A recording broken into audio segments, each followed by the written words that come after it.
स्वागत आहे मराठी पॅराडाईज या चॅनलवरती. आज आपण कोकण एक्सप्रेसवे बद्दल माहिती घेणार आहोत.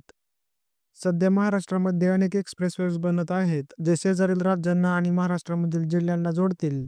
यापैकीच कोकण एक्सप्रेसवे हा नवी मुंबई आणि सिंधुदुर्गला जोडेल. हा कोकण एक्सप्रेसवे 6 लेनचा आणि 376 किलोमीटर लांबीचा असणार आहे. रायगड, रत्नागिरी आणि सिंधुदुर्ग या 3 प्रमुख जिल्ह्यांमधून हा महामार्ग जाईल. या 3 जिल्ह्यातील 17 तालुक्यातून आणि 232 गावांमधून हा महामार्ग जाईल. महाराष्ट्रातील समुद्र किनारपट्टीचा प्रदेश कोकण म्हणून ओळखला जातो. हा एक्सप्रेसवे समुद्र किनाऱ्याशी समांतर आहे, म्हणून याला कोकण एक्सप्रेसवे असे नाव देण्यात आले. कोकण एक्सप्रेसवे हा 4 भागांमध्ये विभागलेला आहे. याचा पहिला भाग पनवेलमधील चिर्ले गावातून ते रायगड रत्नागिरी या जिल्ह्यांच्या सीमेपर्यंत असेल. दुसरा भाग रायगड रत्नागिरी जिल्ह्याच्या सीमेपासून ते रत्नागिरीमधील गुहागर चिपळूणपर्यंत असेल. कोकण एक्सप्रेसवेचा तिसरा भाग गुहागर चिपळूण ते रत्नागिरी सिंधुदुर्ग जिल्ह्याच्या सीमेपर्यंत असणार आहे आणि चौथा भाग रत्नागिरी सिंधुदुर्ग जिल्ह्याच्या सीमेपासून ते पत्रादेवी महाराष्ट्र गोव्याच्या राज्यांच्या सीमेपर्यंत असेल आणि पत्रादेवी येथेच प्रस्तावित नागपूर गोवा महामार्ग संपतो.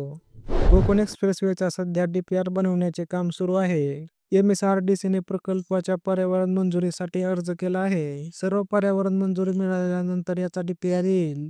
या महामार्गासाठी 3,792 हेक्टर एवढी जमीन लागणार आहे.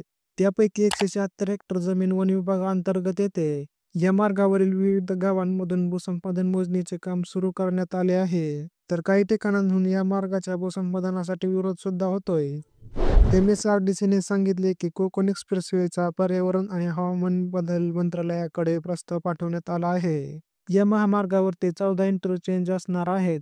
या कॉरिडॉरवरती 41 बोगदे, 21 मोठे आणि 41 छोटे पूल बांधले जातील, तर 3 रेल्वे ओव्हरपास ब्रिज सुद्धा असतील.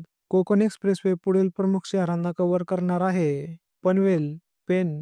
कोकण एक्सप्रेसवेच्या बांधकामासाठी अंदाजे 68,000 कोटींचा खर्च येईल. कोकण द्रुतगती मार्ग एकदा पूर्ण झाल्यानंतर पनवेल नवी मुंबई ते रायगड आणि रत्नागिरीला सिंधुदुर्गशी जोडेल. एक्सप्रेसवेमध्ये या 3 जिल्ह्यातील 232 गावांचा आणि 17 तालुक्यांचा समावेश आहे. मुंबई ते गोवा प्रवासाचा वेळ या महामार्गामुळे 12 ते 13 तासांवरून 6 तासांवरती येणार आहे. दोन्ही राज्यांमधील प्रवासाचा वेळ लक्षणीयरीत्या कमी होईल. द्रुतगती मार्गामुळे कोकण विभागांमधील लहान शहरांचा आणि गावांचा संपर्क वाढेल, ज्यामुळे शेती आणि मत्स्य व्यवसायासाठी लोकप्रिय असलेल्या प्रदेशांमध्ये व्यवसायाला मोठ्या प्रमाणावरती चालना मिळेल.